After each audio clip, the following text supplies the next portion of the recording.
on the number 9 F1 outfit. There's the number 11, the all black of Simon Gilbert and Cameron Winfield, lining up on pole position. So everybody is set. Wes Petman is in place now. Wes Petman and Dave Webb, the parent from Gravesend, on their Baker Yamaha. Green flag at the back, getting ready for the race start here. Eyes on the lines, drop the clutch and away you go. And it's a good start there for the Formula 1 outfit of number 11, that's Simon Gilbert and Cameron Winfield. Cameron taking a look over his shoulder. Ah, right, I've got some news to you about that. I did actually get a text about that, and it's not Cameron in the chair. Okay. No, it is our old friend, hold on, talking about the race, I'll find the note.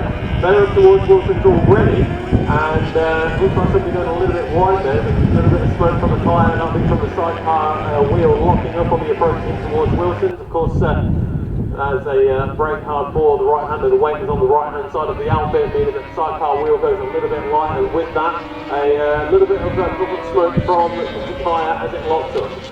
So, sorry about that total brake fail on my part. Of course, we know who the passenger is. Jeff Silverbrake, our friend who joins us occasionally in the commentary box there.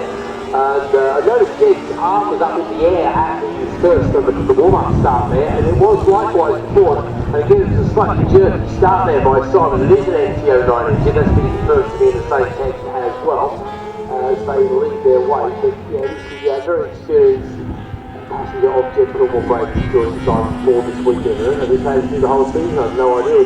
Joel Wentz can go catch up to Simon, which is qualified this morning, didn't get a chance, unfortunately. But yeah, that is in the chair with it. So there we go, that confirms that one. There's a nice guy, Jed as well. Come up here to the commentary box and walk with the occasion. Yep. Last round we had here last year, wasn't it? Yeah.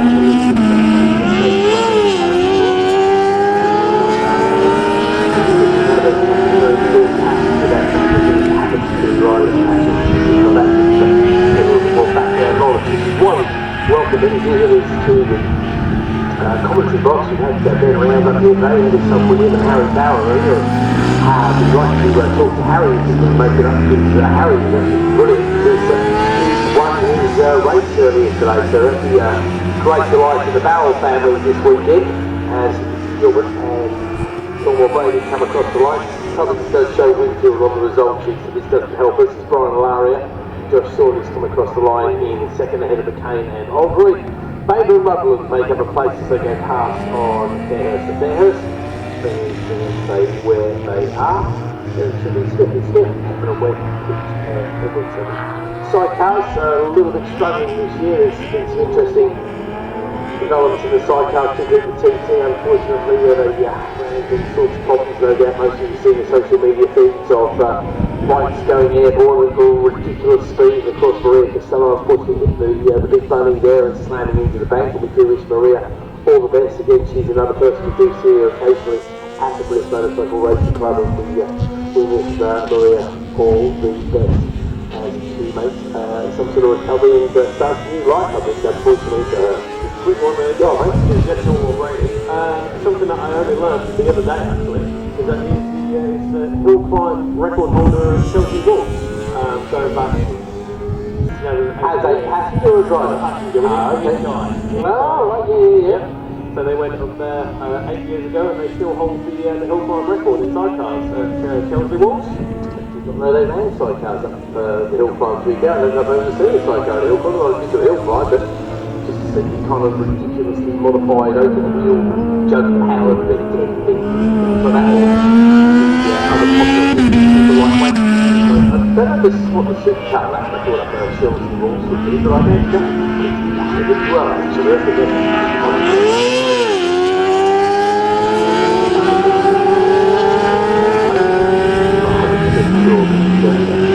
We'll find a word with a guarantee So leaders up front straight once again. Here comes the Jed and Simon show. Simon and Jed. No, the Jed and Simon show scans better. I was listening to a piece on that the other day, actually had the US who goes first in the South Africa, which is just the way it scans. All cars stand along there, they're far along. The same way hail and pace sounds better than pace and hail. just, anything like that. So it's Keith and Brad or Brad and Keith. Which one stands better? Keith and Brad, you're the more experienced. No, you can't go by that. You've got to go by how well it sounds, basically. It's the catch as the top 6 have made it over the line now. Gilbert, Winfield, Larry, Silver, Hayden, Onroy, Baker, Rugby, Fairhurst, Springer and Springer. Separated by at least 1.3 seconds, generally at least double that as well. Fastest man on the track once again is Simon Gilbert, and it's not Winfield in the chair, it is Jeff Gilmore Brady. Hetman and Webb come across the line a little further back from Smith. So another 5 lap event here for these boys and girls. Hosting the British Sidecars at Donington as well. We had the first round of the British Sidecars. That's where Keith joined us for the commentary. Unfortunately, you couldn't make that round because you were off gallivanting somewhere else, weren't you? Somewhere, yeah. Being Mr. In Demand. I'm not used to it, it's nice here. One day it'll happen with women as well. I'll sort of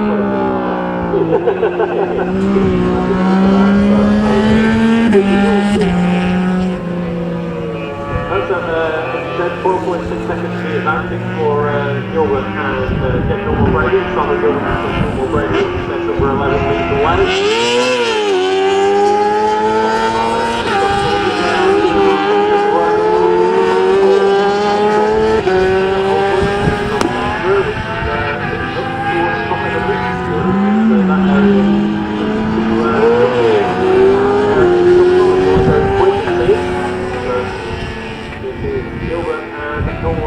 Across the line, so they are starting to finish an ultimate lap now.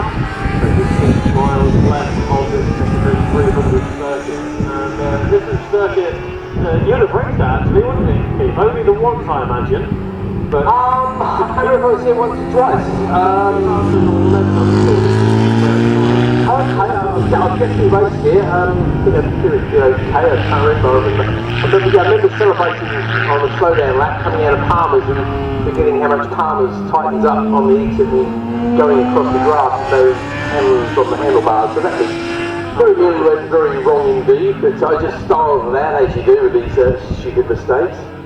So yeah, maybe it was only the once, but I think what I remember about the Step 300 circuit the first time I rode it was that it was the first time I've ever ridden a circuit that had been modified where it had been improved. Quite often you go to a circuit. I appreciate circuits get modified mainly for safety reasons and it's a necessity for a chicane or something like that. It's not a traditional circuit only. But they looked at this place and thought, we've got all this space in the middle and nobody ever uses it, let's build a racetrack there. And to be fair, the corners they added. What is interesting over the years, as a club, I think we've only raced on the Step 200 circuit once. I've never raced on the Step 200 circuit, even though it is very similar to the old circuit. I raced that multitude of times because this is a popular circuit KRC back in the 90s. That was the original circuit where they did the KRC 600 series. And that was one of those big events, or the big event that you would turn into a series. But no, I always thought they would clean the circuit and they would modify it. There were a couple of challenging encounters there as well. Not like that. Anyway, that worked out very nicely. Right, leaders, Gilbert and Jeff Gilmore Brady up the front track once more to say hello to the last lap flag. Yeah, they can pretty much get the cruise control now. Their best lap of the race is 0.75, they come across the top of the side to 11.8, so 4 seconds plus over their best lap. But I did hand over the Lowry Saunders, Brian Lowry Saunders. Their gap is now 14.5 seconds. I don't know if Simon's getting a pit board at all, but Jed can have a look over his shoulder and probably hold out his hand a number of times before he needs to worry about being chased. McCain Old moved over the line, 5.7 seconds back, and a 36 seconds back behind everybody. Rudland, Fairhurst machine. No, there we go, that's the closest battle on the track. There's half a second between the F1 and F2 outfit of the F1 outfit of Fairhurst and the F2 outfit of Stringers. The Stringers, so I'm guessing there's a family battle going on. It's the Fairhurst versus the Stringers. do occasionally get people with the same surname in an outfit who are not related, but generally the other way around. Paul and Tom about that, Paul and Tom Kirby. Yes, absolutely. Paul and Tom are not related, in the assume they are. That's a slightly different machine than Smith and Smith over the line there. The BMW is a flat 2 BMW by the look of that, being in Sam and that. We said Phil Seaton come and visit us as well, and Phil confirmed that it's the first time ever he's not actually riding a Yamaha, he's riding an Aprilia. It's an RSV4, and he sounded very Yamaha, so it's coming up the straight to me.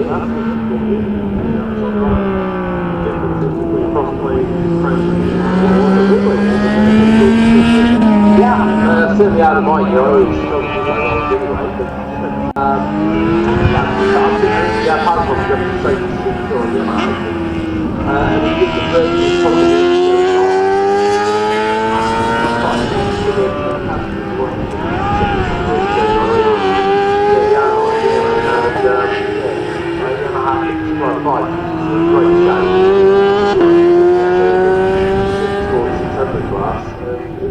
the kind of momentum's been lost a little bit there.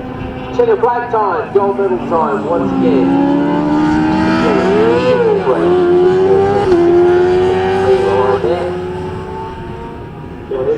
Brian Lowry and Josh Saunders, second overall, the first of the Formula 2.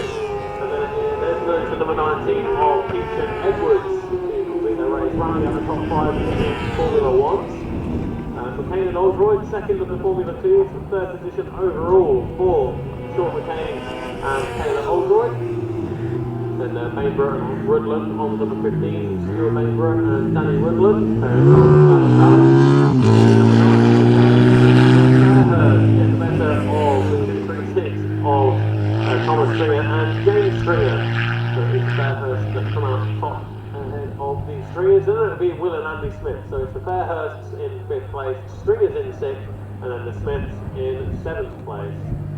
Lowry and Saunders then will increase their lead in the championship there, ahead of Bainborough and Rudley, who once again is on the podium, very consistent, both these teams. I'm not quite sure if Brian Lowry has won the championship previously, but he's certainly a very consistent performer. And I think the Stringer family team will also move alongside the championship after these performances, because being behind Wolfman Andrews is not here, indeed Lockie and Roscoe. I think will be putting themselves into a championship podium position before the end of the year.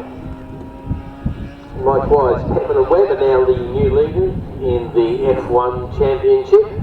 So Wes Pepin, that'll be his highest performance in the championship so far. But the Gilbert Pillmore Brady outfit, they'll be gaining quickly.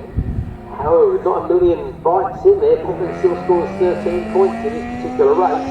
So actually the gap only gets closed by 12 points. So Simon Gilbert, he's won our championship a number of times before, so why not add yet another one to his already impressive growing trophy cabinets. So Greg Lambert, who started the year as an F1